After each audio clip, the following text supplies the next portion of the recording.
Look, are you still working with Empress Gifty? Yeah. Are you? Yeah, I am. Okay.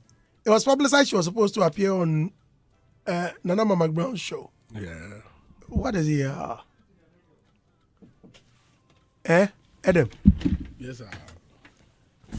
And we all know the back and forth. A lot of people have been saying the rumors about Empress Gifty and McBrown, that they are loggerheads, that there are some issues, Although Empress was here on my birthday and she debunked those rumors, she didn't appear as publicized. Yesterday, because my artist was going on the show, I tuned in to watch. Yeah, Mima Africa. Yeah, Unfortunately, I missed her performance. Oh, it was fantastic. Was she the opening act? Something like that. And so when I tuned in, she had, I think it I even watched her till like, what's the name? Camido even joined them. I went downstairs, came up, still, even downstairs I tuned in again, and still Camido was on it. But I lost Empress Gifty and Mima Africa. Now, the info I'm getting is that Empress Gifty failed to be on the show. What happened? Thank you for this opportunity, Anidosti. I mean, first of all, Empress Gifty and Empress McBrown Empresses are very good friends. Empresses. They are really good friends. My beautiful sisters. They do not have any issue like the way it is played out in the public.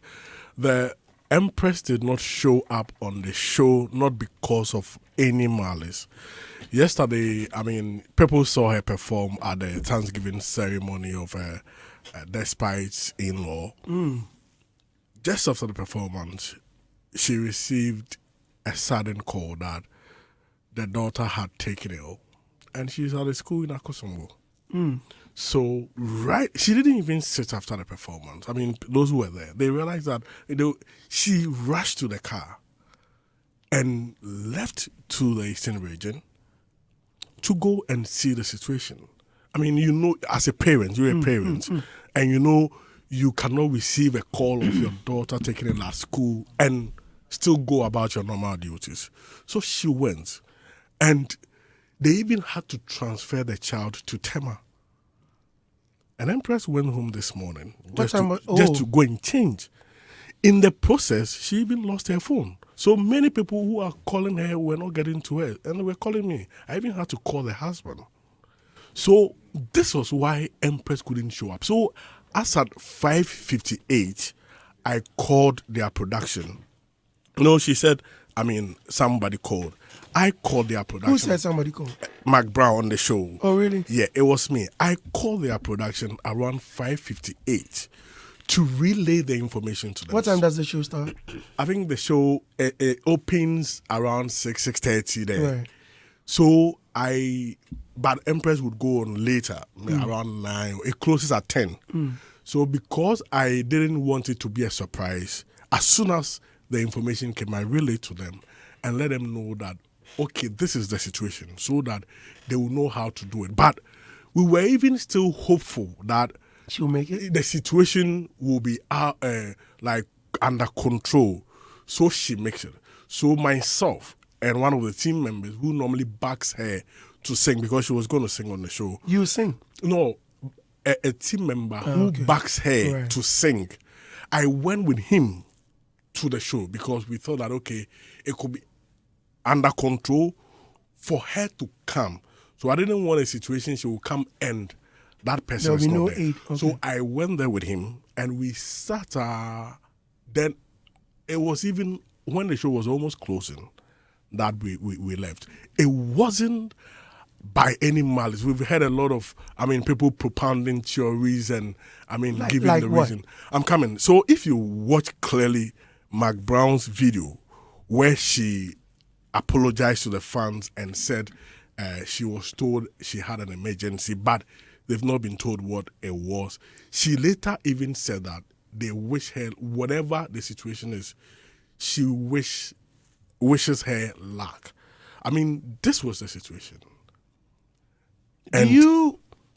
Okay, first of all, just as I asked, what are some of the things people are saying? People think that somebody from another station may have stopped her, or they have an issue. That's why she didn't go. But I mean, they are very good friends. I mean, if you know both of them, they talk among themselves. They are very good. They support each other. With Mark Brown's statement, do you feel some sort of sarcasm in there? It has rather festered the rumors. The rumors. Really? People think that it was intentional. Empress Gifted did it intentionally to maybe sabotage the show, because if you are doing a live show and you have plans, and so like people feel it was intentional, and it's like maybe somebody has been thrown under the bus, but it wasn't intentional. Issues you cannot, just for not going on a radio or TV show, you cannot use your daughter's sickness as an excuse. No, who say your daughter is not sick and you say my daughter is sick, and as a result, I'm going to use it as an excuse? Who will do that?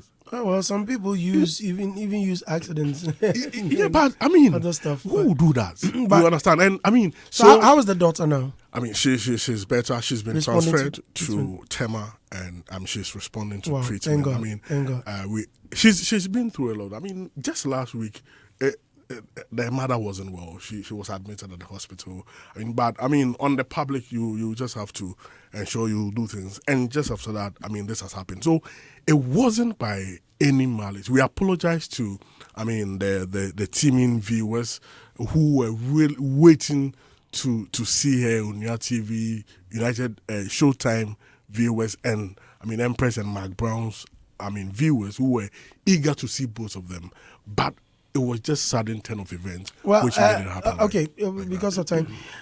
Since you are the manager or PR person, you know what to do. Either you issue a statement or you reach out to Mark Brown's team to... I was there with them. No, yesterday. What I'm saying is, listen, either you reach out to her team or to her personally. I've done that this morning. Okay, Martin. Said the bear Edu would ya can be see in context. But say you don't even know what I'm saying. Okay. Kasa. Menkasa. Nana Kasa. Menkasa. Nana Tuasu. Nana Tuasu. Kwame, welcome. Asembanya Butre. Andy, thank you. How are you? I'm doing well. Rob, welcome. Thank you. Thank you. Enyira. Enyira no enya biato. How was the event? Oh, it was good. We're shabaking the Lord in diverse ways. You what? We're shabaking the Lord. Shabaking. Yeah. So we're happy. At the end of the day, after the praise worship, we had a conversation actually. Dancers and musicians as an urban gospel acts, and it was quite. I saw Ziggy, and was it the same event? No. Ziggy is in the US, I think. Then which one did I see? I saw Crystal. What's the name of this? One of my favorite singers. What's her name? The Pillow Girl, the lady with a towel. Felinuna. Oh. So that's a dump. That's a. Pictures are posted because right. But that was like from one of the events we did way back, So So I thought it was the weekend event. Okay. So big ups to Afro Steps. They won the praise dance battle, and I just want to pick them up. Yeah. For what did they do differently? With handkerchiefs and bobo? Oh nah, they actually did they did dance theater. That's the round 2. The round 1 was their own. So it was a contest. Yeah, there was a contest in the round 1 was their own presentation. Round 2 was a dance theater. They had to give a clear message. So, one of the groups gave a message that was the political to douse the political heat, and that was very solid. Was there anything about Galamsey? No, it wasn't. Instead of using that to pray. Yeah, they did all of that. There were different messages. What about National Cathedral? Next time I'll make you a judge. Thank you very much. Because we need to judge from all angles. Yes, and then we look at hookup. That's also another good topic. From the church? Yes. Okay, all right. But why? Don't we have people... I just asked for clarity. That's all. Same way I came here talking about hookup girls. I didn't know one girl sent you a message. Brandy, That's all say you. Spoiling market. Okay. Look beyond Netflix, Idris Elba to African filmmakers. British actor and producer Idris Elba has urged African filmmakers to diversify their distribution channels and look beyond popular streaming platforms such as Netflix or Amazon Prime Video. The Beast of No Nation actor acknowledged that while such platforms are great for showcasing African content globally, true success lies in building local capacity and infrastructure. Speaking at this year's Africa Cinema Summit, ACS, which opened in Accra on Monday, October 7, Idris Elba, who is passionate about empowering Africa's film industry, said he wanted a robust sector that can sustain itself with a passionate, empowering Africa's film industry and with a distribution network independent of Western platforms. He said, we have to win our developing markets in okay, let me be my Idris Elba self. We have to win all developing markets in Africa. Sorry. Okay. The accent has to be UK. Yeah, she UK. UK. I don't know how he switches it sometimes. He does American? Yeah, sometimes. I mean, to watch them in The Expendables and what's the Maybe for acting purposes. Fast and Furious? What? Maybe for acting purposes. Especially when his eyes change. Use India. Use India accent and be free. No. He doesn't speak Indian. It's that since we want to appeal to the international markets, we have to win our own first. When you watch American box hit movies, usually they make box office in America before other countries, he stated. For him, the key is raising the profile through better infrastructure, distribution channels, and connecting filmmakers with audiences on the continent and globally. Adam, let me start with you. You have 2 minutes. 2 minutes, man. It will be short. It is 9:30 Very short. a.m. Short one. I think it's a good call. I mean, that we need to diversify our approach in distributing our movies. I mean, that is very important because if you have a product and you have to put the product out, you need to look for more avenues in order for you to be able to maximize a lot of returns. So if you solely, like we say, don't put all your eggs in one basket. If you solely look up to just a platform and you are not even able to get the access to that platform, then it means that everything you've done is going down the wire. So why don't you diversify your approach so that at the end of the day you'll be able to rake in a lot of returns to be able to, still be in business. So for me, it is important for people in the space to get enlightened more about the various avenues which exist for them to be able to, distribute their movies. So if you are exposed to a lot of them, then it means that you'll be able to assess, the exposure to your benefit. So, it's a good call. Coming from somebody who is experienced in this space and understands the dynamics of the industry.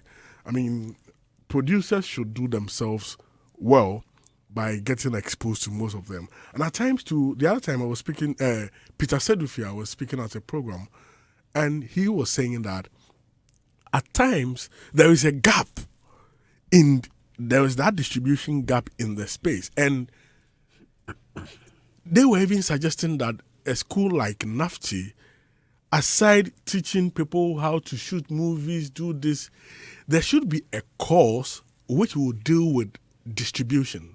Because if you are only training people to shoot movies, this, direct this, and when it comes to marketing and distributing of the movies, you are not teaching, then it means you are not solving that gap. And also, he said some of the producers are not grateful, especially when they come to you and you show them a platform and they are to give you your percentage. You show them and they don't want to give you your percentage again. And when it happens like that, tomorrow when you come, he will not assist you to get onto other platforms. So I think these are some of the issues, producers need to look at critically, because it is what will make them get back their money. It's 9:33. Thank you. Martinez, please continue. I commend him for such a statement. I mean, clearly it shows how he's very concerned about the industry. I mean, when you listen to him, you see he has Africa at heart and Ghana in particular. That's how I see it. Because even when you go back to Beast of No Nation days, you can see the impact that it had on the movie industry. And so coming from that angle, I believe that he knows if we pay critical attention to the infrastructure and I mean the cinema and all of that, it will build a very robust industry that we can eat from it for a very long time. To the film director, I mean, getting your movie on Netflix is a win, but it doesn't end there. The industry needs to be very vibrant, and I think this call don't just go to the film directors, but to the authorities. I mean, the government, NFA, the ministry, all of them, because the cinema is very, very important. Even with the Netflix, it's not every Ghanaian that knows how to operate. I'm sure the number might be very less because with education on it, to me, I think it's not even enough as to how to even assess and watch even the Ghanaian movies that has been uploaded. And let me take the opportunity to also commend all those who have really worked hard to get their movies out there. Recently, I've seen Fela McCaffrey being featured in a movie that has also got... I'm here to watch that movie. Yeah, I mean, it's a win for her and Ghana at large. But with what Idris Elba is saying, it's something that we should pay critical attention to, especially those in the authorities. And investors also have to come on board because it's not easy as an independent film producer. It becomes very, especially sometimes we talk about the kind of stories we work on. I mean, last week we were even talking about shooting a movie with Azuma Nelson's story, throwing more light on our heritage and all of that. And it comes with a huge budget. So if we have a robust system, it will help the film directors to get that energy to work effectively. So that it wouldn't just be, I'm shooting my movie, put it on Netflix, and that is that. But we need to bring the cinema culture back. I always have that opinion that even in various communities, if there's one cinema, it will help.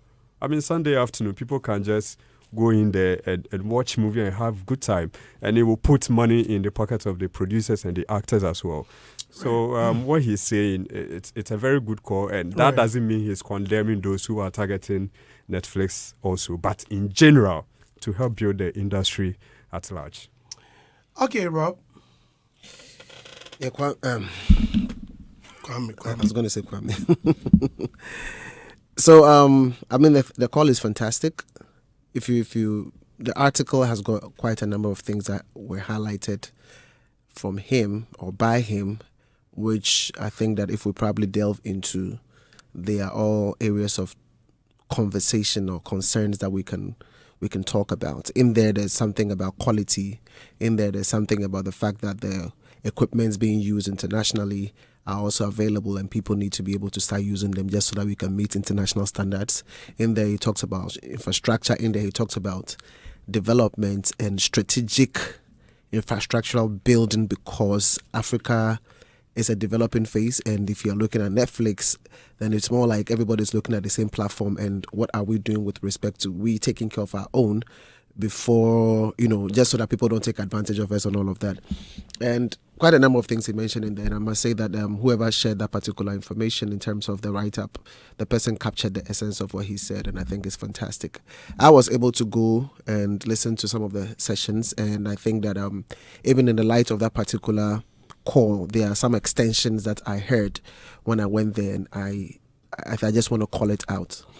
They spoke about, in one of the sessions I was in, they spoke about the waterfall of revenue generation, revenue share and stuff like that, how money comes in, how you need to be able to, the distributors, what their role in the value chain. They spoke about Netflix and the cinema. There's this thing about you putting your stuff on Netflix and what it meant to the industry and how it was actually, let's say, necessitated by the COVID-19 era, how it became necessary for a lot of movies to be put on that platform, but then how they had to return to the cinema phase again because, in the absence of COVID, they needed to bring back that culture and then the value that was in the cinema. They spoke about money sharing and different levels of, 70, 60, 40 at different levels. Let's say when you release movie, first week, second week, and the kind of agreements it was quite insightful. The sad part is that when we're having these conversations, funny enough, a lot of people were outside. And then they had the people who were in there even commented that these are questions they keep asking them, and how come when they are talking about these things that are so relevant, we have people seated outside, and it was quite disheartening. But then again, I must say that the calls that were made on that particular platform were apt and very important. With respect to Netflix convo, I just want to highlight the fact that Idris explained that your local market has to be first. So we have to look into our local market. So the cinema culture, we have to find a way to bring it back. These things are not just calls to, let's say, an actor or an actress. These are calls to investors. These are calls to government. These are calls to people who are within the space and are looking for opportunity to be able to milk, or diversify because they have money. If we are able to bring back the cinema culture across the length and breadth of the country, it will certainly open up doors. That's the only way to be able to create a local successful, industry and then eventually scale up. So I think we need to be able to look at that. And even if it means having our own sort of Netflix, having our own sort of Netflix. And when I say our own, it doesn't just have to be Ghana. As something by Africans for Africans, I think it should be able to help. What happened to what the Xylophone platform, there was something like that. Yeah. What Xylophone Cash. No. The platform they had a movie platform like that. You remember there was? Yeah. I think it was championed. It was managed by Socrates. Yeah. I think Socrates was managing it. Sorry. They were in charge at the time. Yeah. I think we need to just The same Xylophone Cash. Yeah. That was the name of the platform. Yes. So like Really, you was get it? money. the name was So okay. meaning they found you to shoot. There is a way of earning. Yes. from- Essentially. No. Yeah. Uh-huh. Once you put your movies on it, Yeah. people So that covers will all of stream it. No, people stream it, Yeah. and I think there was some sort of returns. Yeah. Yeah. So Halifax was in charge of that. yeah, Halifax. Oh, it was rather Halifax. I think Socrates was also there. They were He the was team. involved too, but The Halifax fund. was. Socrates was more involved in the fund. Yeah. So Xylophone Cash, a Ghanaian movie media sharing website app where you get to upload the your own videos. Right. So you make money from it. So I think that these are some of the, and again, you realize that this didn't really come from the creatives. It came from somebody who's business oriented, and the person had to invest into it. So these are some of the things that we need. And sometimes when the conversations are being held, we should be clear that it's not just about the creatives. It's about the businesses or the individuals who are within the space, like the investors who can afford to put in certain amount of money to be able to keep the engine running. And that's what we're looking at. I think if we can explore completely how movies are consumed, it would help, because it's very necessary in how we apply this particular trade, so to say. Right, you've spoken for 8 minutes. Kwame! Andy. But you were part of it. I took 1 minute. Only you. So you spoke for 7 minutes. But Kwame also spoke. Kwame hasn't spoken yet. He interjected. I haven't He spoke. also spoke about That was xylophone. Kwame did 20 And then he seconds. also spoke. Adam did 20 seconds. Adam of all people, 20 Robert, seconds. listen to my English. I haven't spoke. In. He has remembered. All right. Andy, there's a saying in Akan that "Ebubo nkuku, ebubo filifie." Kaish. That's what translates in English as "charity begins at home." Idris hit the nail right on the head. You can't just try to get relevance outside of your own local territory without strengthening your base. So if he's saying that we should pay attention to the local market, I think it makes sense. Even citing America as, an industry where even before they think about going international, they make sure they are raking in, a lot of money from the local box office. So I believe that this is something that we should all think about. And it brings back something that Chief Mumin has been saying with regards to even music going international. And he, even during the session, during the NFA summit, says something that not every work of art is meant for the international market. Some works are meant for a local market. So in as much as we are all praying, we're all fighting to go international with our music, with our movies, there are certain types of artworks or works of art that are supposed to be consumed by a limited number of people. So yes, we need to go international. We need to let our movies go outside, maybe get nominations in the Oscars and all that. But we should also be concerned about growing the base, which is the local market, before trying to expand or spread our tentacles to the outside world. Manuato. 2 minutes. Kwame, And they show them the way. I am not at them. I'm not at them. I I am not at them. No, I'm not at them. am on time. I'm not at them. Oh, but I've been timing you. You're not even Nelson. I beg. Manager. But you too. Settings man. You and Settings man. Like joke. This settings thing be like you. They like me. Oh, I fa. Pastor, me send video me ama. you too. There is a man, helicopter yatum with me away from. Eh? The man, the helicopter, you lucky gate. No, you know what? But this man was able to jump He just from. want to dive in. He was surprised somebody could beat his settings level. What is this? This man was able to get out of a closed helicopter. Andy, I mean, and Mr. Hagra will see this and pass. That looks like Just to make it what's the look name like- of the actor that's the female name? There's an American actor. What's his name? Something. Oh shoot! Mr. Hagra will see all this. Look at him. Oh no, I've seen it. Oh, it looks like this American that had the accident. The comedian. Man. Okay, let's speak with Peter Sedufia about what Idris said. Maybe Peter has a different idea. Idris Elba says we should look beyond Netflix. Peter, good morning, and thank you very much for joining us. How are you? Hey, good morning, Andy. How are you doing? Peter, I'm good. You still owe me, Peter. Andy, I've always told you. I keep saying that. I keep saying that. I keep going. I don't even know how to solve that problem. You will never solve it until you pay me. You have to pay me. Anyway, great to hear from you this morning. Idris Elba says we should look beyond Netflix. Matter of fact, this is what he said, and I'm going to quote him. He says, we have to win our developing market in Africa. Since we want to appeal to the international market, we have to win our own first. When you watch American box hit movies, usually they make box offices in America before other countries. Now, it says we should look beyond Netflix. Now, for example, Peter, you put together great movies and they land on Netflix. If not Netflix, and you are rather looking beyond, what are we looking at? Okay, so thank you so much, and good morning to your listeners. I mean, Andy, this is something I have said myself several times on many occasions. Even recently, when I was a panelist at the just ended Africa Cinema Summit, I repeated that, and I never even knew Idris had said that. The fact that people sometimes call me, Peter, I want to put my film on Netflix. What format should I shoot? What resolution should I shoot? What camera should I use? And things like that. And I keep telling them, look, just go make a good film. Make a film that people are going to love. And once people love it and want to see it, when you take it to Netflix, they'll take it up. But the important thing is that you must make your money back. And the first place to make your money back is to show it in the cinemas, because that is where people get to see it in huge numbers and things like that. For Netflix, once they buy it, they bought it. I mean, you don't make any money after they paid you for what you agreed on.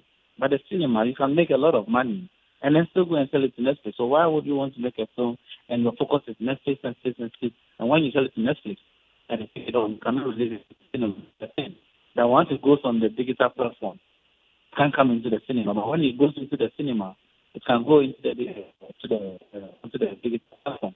So why won't you rather explore all the avenues of making money and then go to add Netflix to it later on? Why would you want to jump the avenues that precede the online or the digital platform, which is going to make you lose money anyway?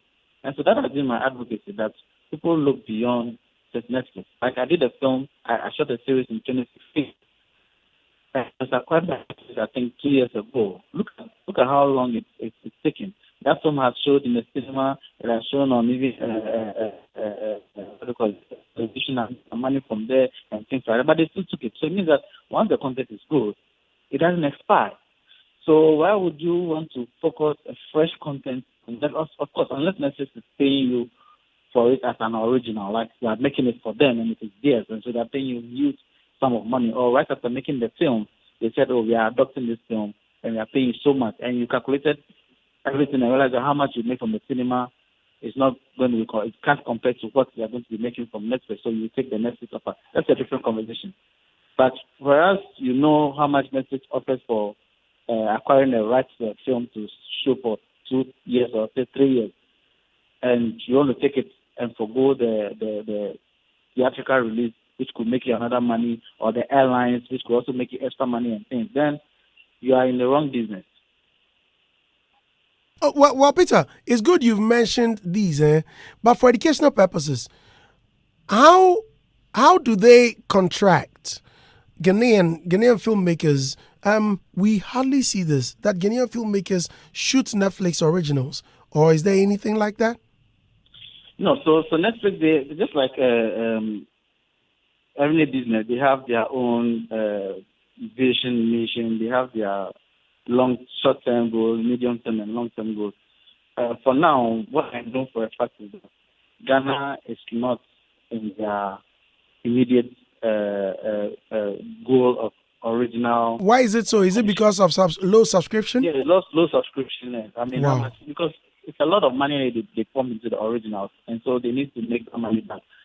So the question is, if I don't have, looking at the population of Ghana, if Ghanaians don't subscribe to watch a film made in Ghana, how many Nigerians are going to subscribe to watch a film made in Ghana for us to make money from those subscriptions? So there's a lot of calculations they do before that. And so for now, they are just acquiring the content just for more or less like a number of years. Okay. Back to the owner. Right. It's unfortunate I have to let you go. I hear you already in a meeting and we have to reach you. So many thanks for joining us. We shall talk to you in due time. Thank you very much, Peter. That was filmmaker Peter Sedufia. Okay, Rob, you want to say something? Nah, well, I think this is a great concern, especially with the Netflix originals. Yeah. One thing that a lot of us are not considering is population. It really counts. Yeah. It really counts. Even with DSTV and their channels. Yeah. And these are some of the excuses they keep giving. Oh, yeah, it's low subscription. We are just a handful. But for me, I think Ghanaians are doing well on Netflix. Well, we have a number of Ghanaian movies there, but it's not just about the number of movies, but it's about the subscription. Subscription. Okay, number of you're people. talking about subscription. Yes. Like using the platform as a consumption platform. Yeah. Right. Yeah. Yeah, sharing, Dudu.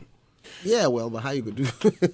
Hey. You know, Andy, there's something that Adam said. I'm not sure Peter highlighted it too. The fact that, some people can show you the way to heaven, but at the end of the day, you get paid, in a bad way, paid back in a bad way. Peter Sedufia has said on a number of occasions that he has been leading some people to have their content on Netflix, and at the end of the day, he's not gotten his share of the money that he's supposed to have. I should have asked him. Yes, anyway, I think Adam was drawing attention. Yeah, but unfortunately, I think he's already in a meeting, and so. And to me, as we're looking at strengthening our base, and we're also looking at getting onto the international market, I think we should look at some of these attitudes of people in the industry who were they get introduced to certain deals. Ingratitude. They become, they don't show gratitude to the people who help them. I believe that if somebody like Peter today decides not to offer such help to other people in the industry, we might come here again and talk about the fact that, we are not plenty. As for Ghana, you're not so, and we don't have a lot of people, subscribing to Netflix. That is why we're not getting where we want to get to. I believe there are people with this attitude and mentality who are drawing the industry back, because at the end of the day, the person trying to help you get there will feel he's not being appreciated. He will not give you the apple again. There are so many people in this industry who have great links to bigger people on international platforms, but they wouldn't even open up. They might even give the same apple to somebody elsewhere in a different country, because they believe that if they bring it to Ghana, the Ghanaian might betray them at the end of the day. So I think this is one attitude that we should all discourage. As Ghanaians, somebody who is from your country is helping you get to that level, and all you can do to pay the person back is being an ingrate. I think it doesn't speak well of us as an industry. If somebody helps you and you're supposed to give part of what has been agreed on, why do you hold back? Why do you let a person struggle to come and even beg you before you try to honor your part of the bargain? I think it's a sign of mine. Listeners, in case you just tuned, you're listening to Hitz 103.9 FM. Mr. Brown Dufour just told me the name of the actor I was looking for, Tracy Morgan. Oh. Yes. Tracy Morgan, okay. That's a Tracy you're bedding. Yeah, but not in America. Hey, the actor's name is Tracy Morgan. The guy looks just like Tracy Morgan. So for a minute, I thought it was him. A senior settings person. Settings man. Thanks very much, Eagle 7. I'm so grateful. But what happened to your name? I'm Mr. Brown Dufour. Now you've changed your name from Eagle 7. Okay. There was a concert by the composers. Yeah. Guys, whose phone is that? When? Oh, over the weekend. I think they stayed the weekend. Wembley and Arena. And there was Tidal Rift too. Yeah. That happened right here. That's right. That's right. Yeah. That's right. Were you at Tidal Rave? Adam was. Okay. I traveled. Adam, were you at Tidal Rave? I Then you were not everywhere. I left. So just say you were not there. For once in Were you there? You were sick. You were there, but you left. I left. You were sick. Could Adam not be there? No, Adam was sick. Namopa. I had to come to, The issue. UTV. Empress No, issue. UTV. Saturdays she hosts. So I So came you back go to you go UTV. with her every Saturday to the Mostly. What do you go to do there? To produce. That's between us. so you coach her? No, he doesn't. I'm very sure he gets starstruck by the guests that come on the show, and he goes there to eat as well. In any case, I was there for a particular. Yvonne, You were there. Yvonne Yeah, Okoro. yeah. Yvonne Okoro Young at invited. heart. Listen, one day I was there. Yvonne Okoro called me. A Shelley Frimpong Manson production. So Shelley called me and said, "Chalandi, Yvonne will call you." I said, "Cool." Then Yvonne Okoro called. "Andy, where are you?" Fast forward, she invited me to some joint somewhere. And there was this, Yvonne had a cooking show, this culinary TV show. And they said I should come and taste the food. Charlie, testing officer. Mind you, I went there on an empty stomach. And you ended up. So they were just cooking and cooking. I've forgotten who the guests were. I think it was Moisha Budong or some. I've forgotten the other person. I think Pusha or somebody. Charlie, they cooked the first show. They said second take. They had started to chop the thing small. And then Charlie, people who came from the production room and said, "Charlie, if you guys don't hurry, by the time you guys realize, and the doesn't will finish all the food." Come to me. And then that's what you go there to do. Oh, no. Pie bone na. Baby. Also that's between them. Weekend man from my no crown can be What are you showing to me? Okay, what happened at Tidal Rave? Were you there? Yeah, I was. Well, I saw snippets of Stoneboy and Black Sheriff. Oh, and Edem. and then Black Sheriff. Then Kwesiata also came eating Gary Shogins. I loved the fact that Joey B and Papi together on stage. That felt like Reunion. It was a solid reunion. And then the comments, people were saying, "Oh, it was just for the cameras and what."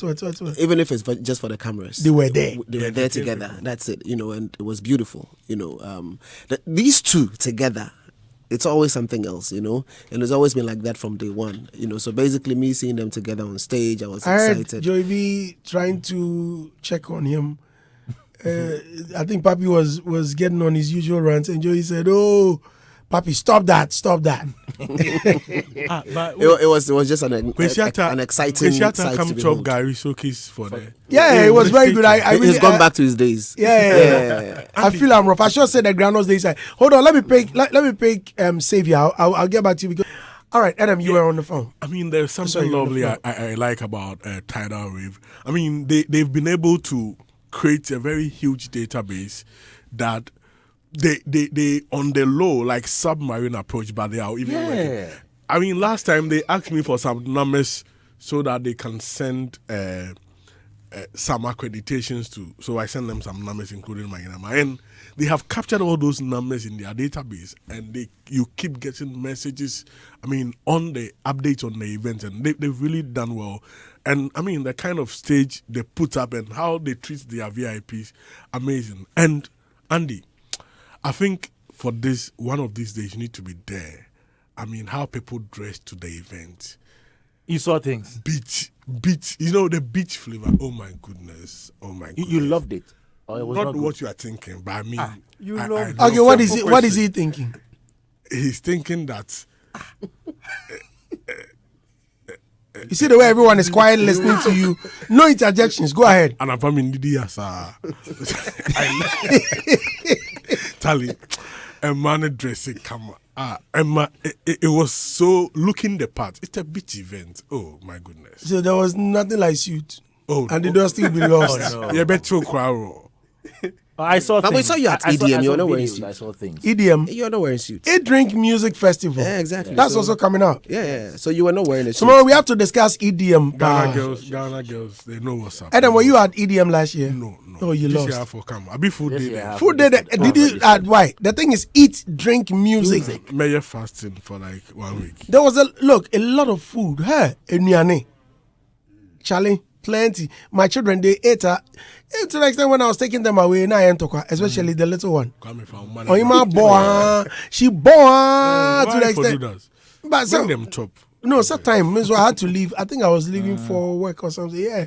So we have to leave. Daddy, why? No. When Sarkodie is coming, I have to watch Sarkodie. Yeah.